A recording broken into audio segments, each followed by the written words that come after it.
Buen día, les saluda la doctora Josefina Rodríguez González.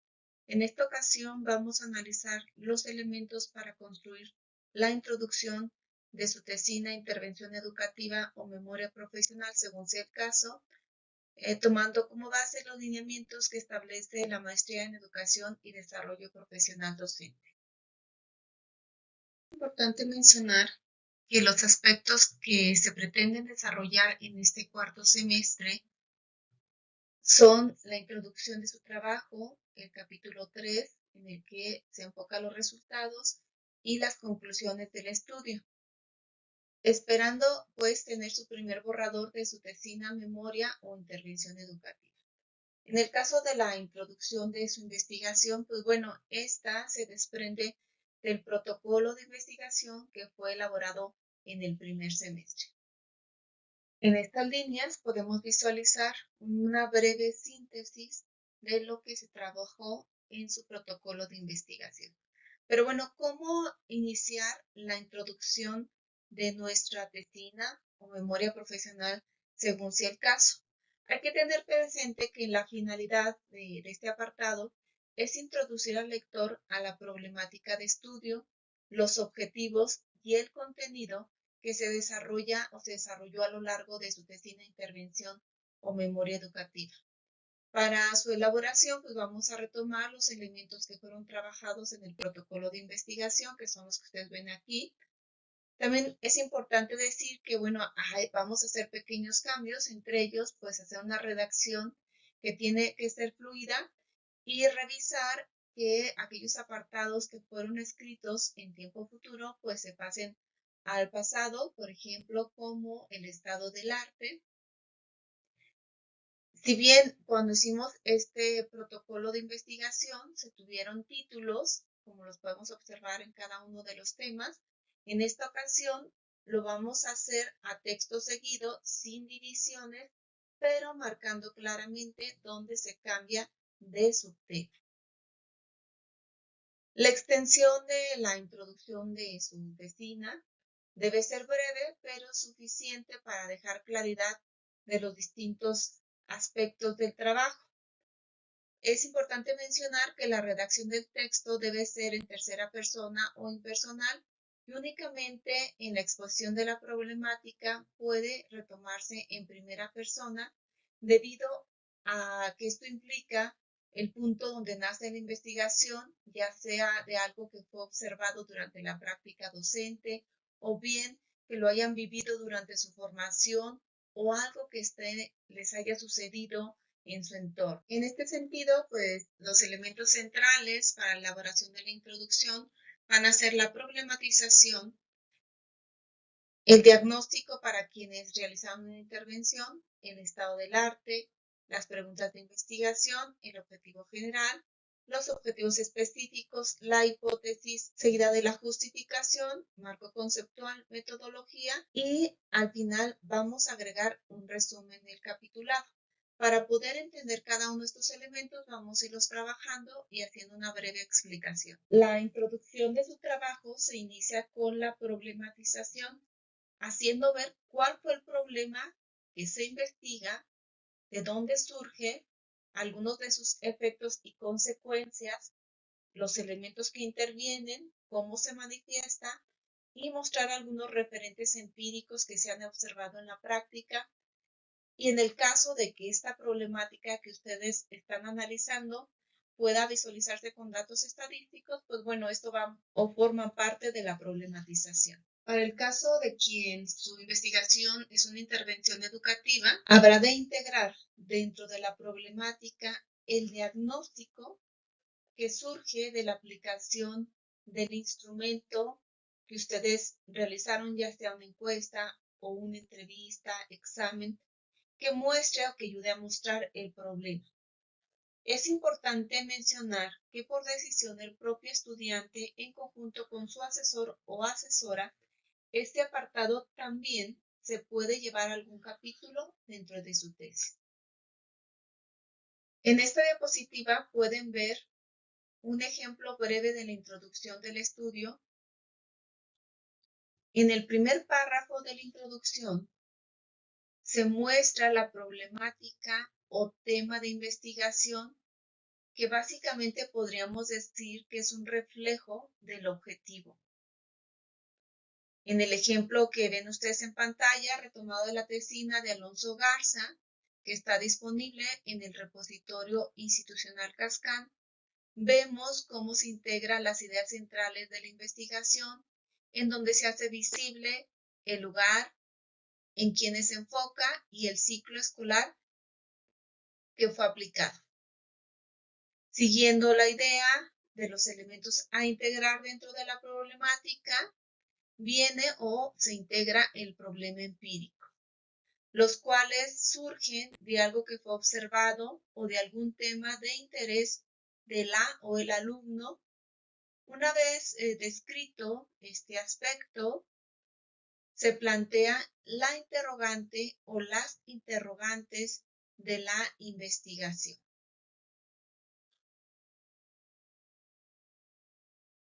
Concluido la parte introductoria con la problematización del estudio, se integran las preguntas de investigación y es importante recordarles que estas deben ser congruentes con los objetivos específicos del estudio. Posteriormente a ello, vamos a presentar el estado del arte. Vale la pena recordarles que el estado del arte integra 3 secciones o elementos centrales, que es la introducción, el desarrollo y las conclusiones. En la parte introductoria definimos en su momento cuál fue el objetivo del apartado, cuáles fueron las palabras claves que se utilizaron para la búsqueda, los actores en los que se enfocó el estudio, el nivel educativo, las fuentes indagadas, dónde se hicieron la búsqueda de información, el periodo definido, los principales países o en su caso las regiones de México en donde se localizaron mayormente las investigaciones y finalmente se cerró con los criterios definidos por la tesista para presentar la información partiendo del contexto internacional al local, presentando los artículos del más antiguo al más reciente. En el ejemplo que observan en pantalla está la parte introductoria de un estado del arte que fue retomado igual de la tesina de Alonso Garza, donde nos dice que este estudio comienza a partir de la revisión de diferentes trabajos. Aquí es donde podemos observar, como se dijo al inicio, que ya no se integra el título del apartado, sino que con las primeras líneas se da a entender al lector o la lectora sobre qué área en específico estamos hablando. Aquí voy poniendo en negritas algunos de los temas centrales que integran la parte introductoria del estado del arte, como las palabras claves, aquí las define, las herramientas que se utilizaron para la búsqueda de información, en dónde se lleva a cabo esta búsqueda de información, la temporalidad de los estudios, y cómo se presentan finalmente los datos. Siguiendo con el desarrollo dentro de este mismo apartado del estado del arte, como lo hicimos en el primer semestre, aquí se integran cada una de las investigaciones que fueron analizadas, donde se hizo énfasis o deben de aparecer los siguientes aspectos: el nombre de la investigación, los investigadores que la realizaron, el lugar donde se llevó a cabo, la fecha, el objetivo, el marco teórico conceptual que fue empleado, el marco metodológico y las conclusiones a que llega cada uno de los estudios. Al final también se debe describir en qué aspectos apoyó esta investigación o las investigaciones que incluyeron en su estado del arte para su tesina. Finalmente, en el cierre del estado del arte, en el apartado de conclusiones, hay que definir de manera global las tendencias de investigación que existen del tema a partir del análisis realizado. Posteriormente, se integran los objetivos de la investigación, así como la hipótesis. En este punto, es importante revisar 3 aspectos y los cuales están completamente relacionados. El primero de ellos, ver si cada uno de los objetivos específicos planteados se refleja en su objetivo general y a su vez revisar que el objetivo general se integre o se desmenuce adecuadamente en cada uno de los objetivos específicos. De ahí viene el segundo elemento, revisar que en cada uno de los objetivos sea congruente con el título que se planteó en la investigación, los ejes conceptuales, la metodología, los sujetos de estudio y la temporalidad. Además de revisar el verbo que se integra en cada objetivo y ver si este es el indicado y que refleje la acción planteada. Finalmente, respecto a las hipótesis o la hipótesis, puede existir bien una hipótesis general, como lo puse por aquí, o bien desprenderse una hipótesis específica para cada uno de los objetivos. Este punto es decisión de cada estudiante en conjunto con su asesor o asesora. Le sigue la justificación del estudio. Aunque, bueno, ustedes ya vieron de qué se trata esto en su primer semestre, recuerden que hay que describir brevemente cuál es la relevancia de la investigación, sus implicaciones prácticas y sus implicaciones teóricas. Dependiendo de cada investigación, bueno, resaltará más un aspecto u otro, pero aquí lo importante es dejar ver a quien lea su estudio por qué es importante el mismo y qué aportaciones deja al conocimiento. El marco conceptual que integra a los ejes centrales de la investigación y desde los cuales se encuadra el objeto de estudio. Dentro de este apartado, primero debemos especificar en el texto cuáles son los ejes centrales de la investigación. Posteriormente se hace una explicación breve de cada uno de ellos, hablamos de los conceptos, sustentado en el texto con un autor o autores, los cuales tienen que ser un referente del tema. Aquí vale la pena resaltar que no se vale integrar una definición del diccionario. En el caso de ser necesario integrar a otro autor, es decir, más de un teórico para un concepto, se debe explicar cuáles son las causas o cómo ello ayuda a complementar el marco conceptual o ejes del estudio. Para que quede más claro lo anterior, les muestro este ejemplo en donde puede verse cada uno de los ejes de la investigación. Vamos viendo pues cómo se describe y cómo se integran dentro de comillas para resaltarlo, haciendo una breve descripción del concepto sustentado en el autor o autores correspondientes. Después del marco conceptual, vamos a dar paso a describir cuál fue la metodología aplicada en la investigación. Esta vamos a cambiar su redacción al pasado porque, bueno, fue algo que ya hicimos. Aquí dejo algunos de los aspectos que integran la metodología, como cuál postura epistémica aplicaron, ya sea cualitativa o cuantitativa, qué método fue el que utilizaron en su investigación. Dejo aquí algunos ejemplos, nada más para que puedan apoyarse de ellos y tengan mejores ideas a la hora de la redacción. Los sujetos de estudio, que pueden ser solamente algunos de estos actores que describo aquí, o bien integrar a varios de ellos, es decir, puede ser que su estudio haya sido aplicado o hayan participado docentes y alumnos, o bien docentes y padres de familia. El lugar donde se llevó a cabo la investigación, el material o instrumentos utilizados. En este caso, es importante resaltar que puede ser más de uno, es decir, podemos haber aplicado una encuesta y una entrevista y a lo mejor hacer diario de campo.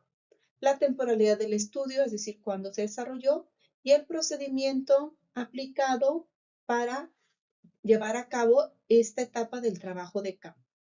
Para que quede aún más claro, aquí vamos a ver este ejemplo donde se hace visible la postura epistémica y el método, el lugar donde se realizó la investigación,